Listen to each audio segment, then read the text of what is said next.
Douglas Murray, thanks for joining us. It's a great pleasure. Your latest book, The Madness of Crowds, out now, follows on from best-selling The Strange Death of Europe. That was about immigration in Islam, acclaimed by Michael Gove. Tell us what this piece is about.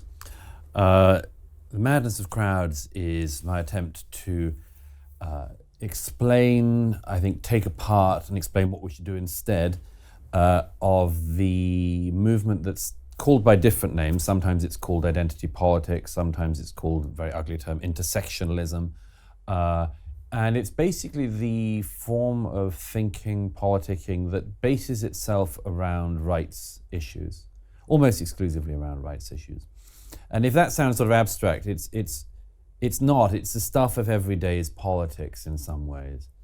Issues to do with being gay, issues to do with women, particularly relations between the sexes, issues to do with race, and increasingly issues to do with trans. Some of these, particularly the last one, seemed rather obscure even a few years ago. And they've got right to the heart of the cultural and political wars of our time. And my view is that we are really bad about thinking about these issues, and we're really bad about talking about them. Because whole careers and indeed lives get destroyed by saying the wrong thing, thinking the wrong thing, and often thinking something or saying something that absolutely everybody thought or said until yesterday. And I think there's two things that have been going on in particular on each of these things. The first is we pretend to know more than we do know about some of these issues, particularly the trans one. And on others of these issues, we pretend that we don't know things we all knew till the day before yesterday. Relations between the sexes being one very good example. A very, very good way to destroy your career like that is for a man to talk about women. The analogy you draw in the beginning of your book is a train pulling into a train station. Yeah, I mean, I should probably say, none of this suggests that there hasn't been discrimination in the past, and that there may not be some discrimination in parts of our society today. I don't deny any of that. What I say, though, is that by any reasonable estimation, in the last 50 years, all of these rights issues have improved unimaginably. And I think have pretty much got to the point that anyone would have wanted them to get to, which was equality. And there's something very strange that's happened, and I describe it, as you mentioned, in the introduction to The Madness of Crowds. I say it's been like, for me, it's been like watching a train pulling into the destination that you desired for it to be drawing into. And just as you thought it was going to get there, it suddenly got a head of steam, went shooting off down the tracks, off the tracks, and scattering people in its wake. And I think that's the case with each of these issues to do with gay, women, race, and trans. We were getting to or had got to the issue of equality, the position of equality. And then for some people they couldn't cope with equality, and they went past equality. This is a really dangerous one. They went past equality to better. And so what we might be in at the moment is an overreach on each of these issues. But I want us not to be in an overreach. I just want us to be able to accept and celebrate actual equality on each of these issues, and be able to discuss the things that are still going on, which are complex. Like, we pretend to be much more certain about, gay is the only card I've got on my side that I can play in my own defense, you know. But we pretend to be a lot more certain about what being gay is than we are. We don't actually know that much about it. We don't know much about how it comes about. Could you elaborate on that? Sure. I mean, in the gay rights movement, there was a move to, religious people in particular, religious authorities claimed to say that it was a lifestyle choice. And that wasn't true, because, I mean, who would kind of choose to have this extra, problem, certainly when it was illegal, an extra problem in their lives. So the counter to lifestyle choice was to say, no, effectively, gay is the Lady Gaga thing, born this way. We didn't have any choice. Now, I say, and again, I mean, this is a sort of gay heretical thing to say, but we just don't know that much. It may be partly, in fact, since writing my book, a study came out on this that sort of vindicated what I proposed, which is it's probably mainly hardware, but there's a software element to it. And by that you mean, innate nurture versus something learned. Yeah, exactly. But it's pretty much agreed there's something to do with developmental issues as well. But we just don't know that much. So one of my suggestions is, let's just not lean this hard on it. Have equal rights, absolutely, but don't do. I mean, what? How can I do it in shorthand? Pride March has, in my own lifetime, turned into Pride Day, Pride Weekend, now Pride Month. My bank, again, maybe I can say this being a gay man, but my bank advertised this year, love happens here, and big rainbow flags happening, everywhere. I don't want love to happen at my bank. I want you to have more people at the tills and at the reception. I want you to not charge me £5 when I lose my back statements and need them again. I don't want you to sort out my sex life or my love life. Thank you very much. But there's this sort of overdoing of everything on these things. And as I say, that's one which we've just got to lean on it a little less heavily. But there's this weaponization of it. And I think that there's also a politicization of each of these issues, which is naked, absolutely naked. You get it in each of the ones I write about. But, I mean, take this as an example. Very interesting that Douglas Murray, brings up these points of, that these equal rights issues are coming up. And he's basically talking about, women's rights. He's talking about, transgender rights. He's talking about gay rights, racial equality rights. And I would basically mention the fact that there's some more that are going to be coming up. They're there. They've been there in the past, but now they seem to be, bubbling up, and they're coming into the course. And I think these are going to take us into the next few decades unless we come up with policies and have politicians that are basically going to stand up and are going to take the will of the people and basically say, okay, what do we do about those? Here's something. What about eco rights? That's something that's going to be climate rights. We're going to talk about religious rights, immigrant rights, border rights, illegal alien rights. All of these are going to be popping up, and they are popping up right now. And the thing is that, when you hear Douglas talking, when he mentioned himself, he said, sort of self-deprecating, but he said the only card he's got to play as being a white male is the gay card. But even that doesn't work for him because he's on the wrong side of the tracks for him. If he was on the left, he could be playing that card all day long. But because he's conservative or basically on the right and being gay, at least in my estimation, when he throws out that card's negated by the fact that he's white. But if he's white and on the left side or the liberal side, whiteness has no issue then. Because then you're part of the crowd basically that's playing the intersectionality card. Right? The identity politic game. But Douglas just comes out and says, you know what?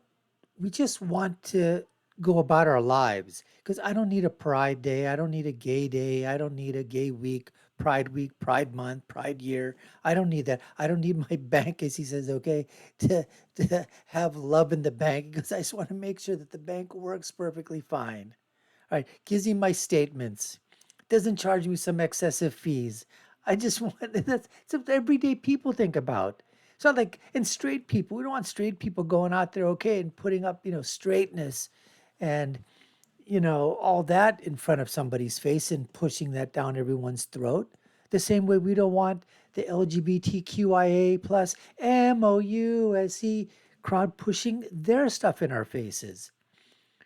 Guys riding in bicycles all naked with their gonads hanging out, walking down the main street, okay, with kids are there and everything that you've got, just basically flouncing around, bouncing around. 99% of these people aren't even fit anyways. I mean, all this stuff is happening. And the thing is he basically put it, is it's not that we got to the point of almost hitting equality, which I think we have. And I agree. There's racism everywhere, folks. It's not as much as it was before, but there's some people that are always going to be racist in society.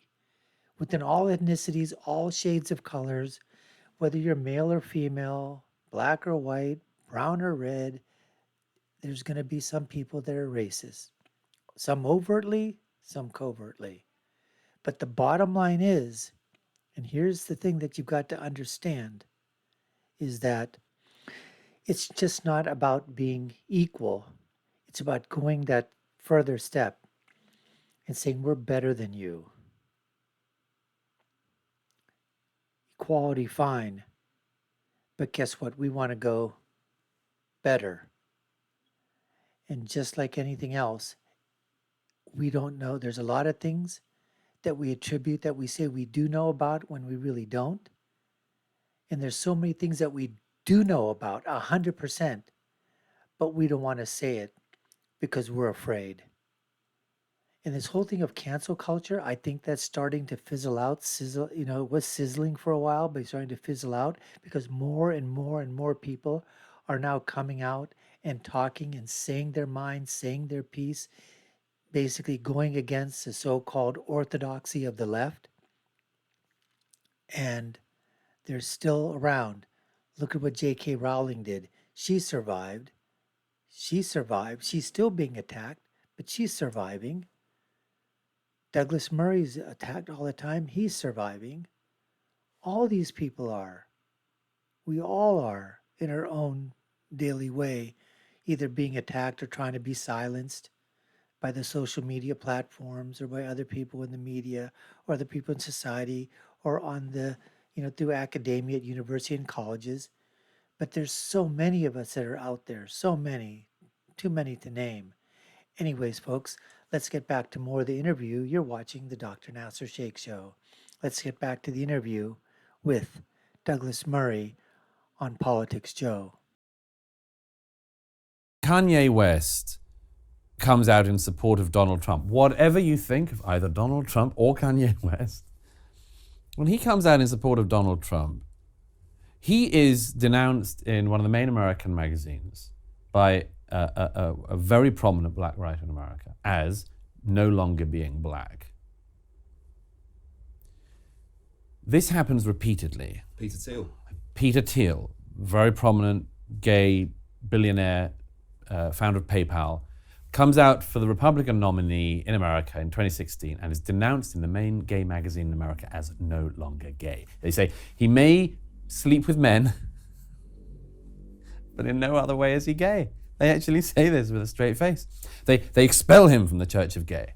Just like some black activists in America tried to expel Kanye West from being black. Another example, Germaine Greer, the most prominent, rightly celebrated feminist of the late 20th century, trips on the trans wire. She says, I'm not willing to say that somebody who was born a man, who transitions in various ways, is a woman. I'm not willing to say it. For that, Germaine Greer is denounced as no longer being a feminist. And if Peter Thiel isn't gay, if Kanye West isn't black, if Germaine Greer isn't a feminist, let's be honest about this. This is naked politicking. Because Germaine Greer, that row, if you like, centred around university campuses. She was no platformed, etc. And I wondered what you think, whether there's a particular strain of young people who are involved in this position. Is it typically a young person who would hold this view? Yes, and I think that one of the things we just have to be careful about in all this is we are leaning on ideas that were invented a few years ago. And I think we need some humility in all this. I say this myself as well. I'm very happy to say, and I do in the book, the things we just don't know about. I think to lean this hard on some of these issues is a big mistake. Because if you want actual equality on some of these issues, you can't, among other things, make everything about them because you cause backlash. You can't, for instance, pretend that gay is in fact slightly better than being straight, which is one of the things our culture has started to arrive at. if you support absolutely equal rights for women, as most of us do, you can't then imply that women are actually slightly better than men, as well as being equal. The position that Christine Lagarde of the IMF came to, and she says, we wouldn't have had the banking crash if Lehman Brothers had been Lehman sisters. And you say, why? Why? Either women are the same as men, or they're not. They can't be the same and better in magical ways. Either skin color is of no significance, which is what I think, and what I hope as a society we can end up thinking. It's just not an interesting issue in our society or lives. Or we say everything is about skin color, in which case we have got all kinds of hell coming our way. To be clear, your position isn't that racism doesn't exist or that sexism doesn't exist. Sure. You just would like to see us move beyond the focus on identity. What I'm saying is that by highlighting it this much, we aren't bringing ourselves together. We are driving ourselves apart. See, I don't know if you find this, but in the last 10 years in particular, people, in my experience, in Britain, and I travel all the time, and not just in Britain, but in America and elsewhere, they find themselves in this position of describing themselves to you before you know anything else about them. Speaking as a woman, speaking as a gay man, speaking as a gay woman, speaking as a black woman, speaking as a... And you see, we used to be aspiring to something else. The thing we used to be aspiring to was what Dr. Martin Luther King described as judging people by the content of their character.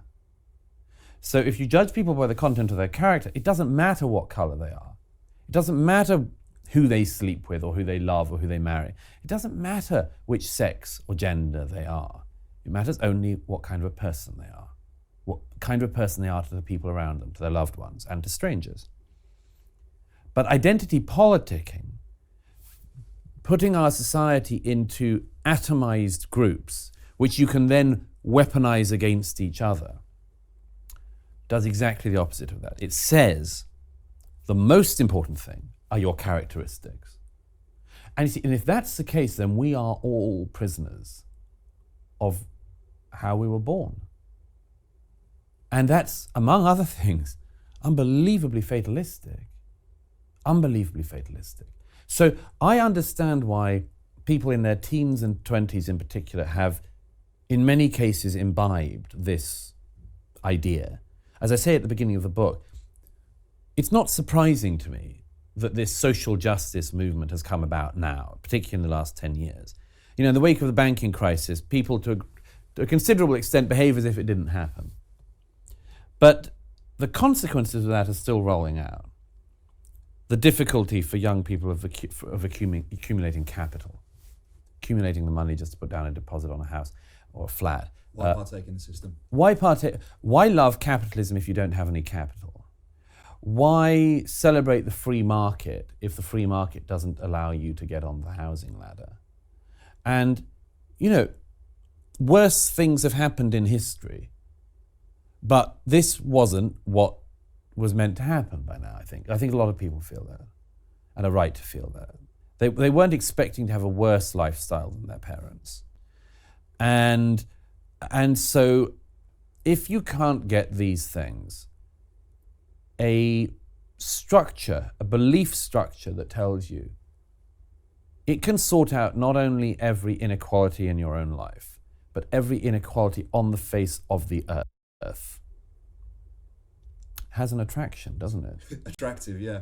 What impact?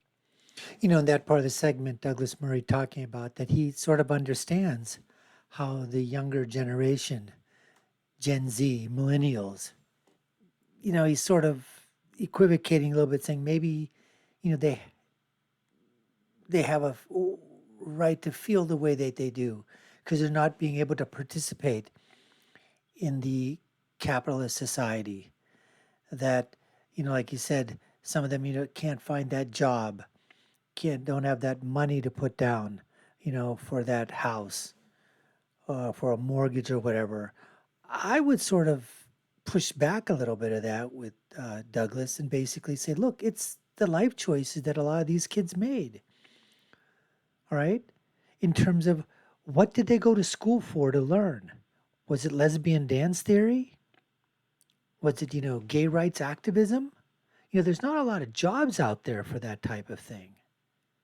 I would venture to say that those kids in that same demographic that went into the STEM fields, that went into the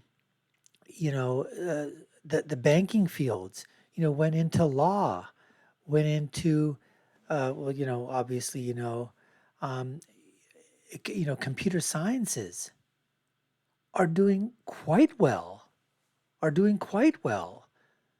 Now, the majority of kids, if they just happen to go into, studying, psychology, sociology,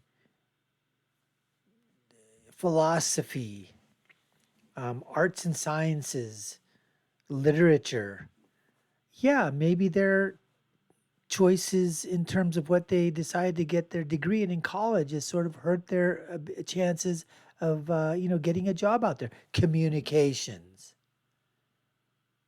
I mean, business administration. How many kids are graduating with a BA or a Bachelor of Science in Business Administration? And now they're competing for hundreds, if not thousands, of jobs on the same basis. And you're all competing against each other. So I don't really buy all that. And I would really push back on that thing by saying nobody owes them a damn thing. Nobody owed their parents a damn thing. Nobody owed their grandparents a damn thing. And the first thing that comes out is that the thing is that they don't want to work for it. They don't want to have to do anything to earn it. They want it given it to them. Hey, I got a 4-year degree. I should get a 6-figure salary. I mean, if it's not 6 figures, I don't understand that. I just got my BA and bachelor's, okay, in lesbian queer debate theory. How come I'm not getting a job at some big think tank or whatever? Why isn't that occurring? That's the whole question you've got to ask. And when they ask this question, they say, you know what? There must be racism there. Must be ageism. They just don't want to hire me because I'm too young. These are the things that are happening out there, folks. And they're blaming the system for their own failures of the decisions that they made that weren't great decisions that other kids in their that other kids in their same age bracket made better decisions and are doing much better. Anyways, folks, we appreciate you taking the time to watch. You've been watching the Dr. Nasir Shaikh Show. I'm your host. My name is Dr. Nasir. If you haven't done so already and you like our content, subscribe to the channel, hit that like, share button. You all know what to do. Take a look at our other videos above and below. Comment if you want. We'd love for you to share what you think about it. My final thought is always, when you're right, and when you're left, you're wrong. Until next time, folks, take care and stay safe.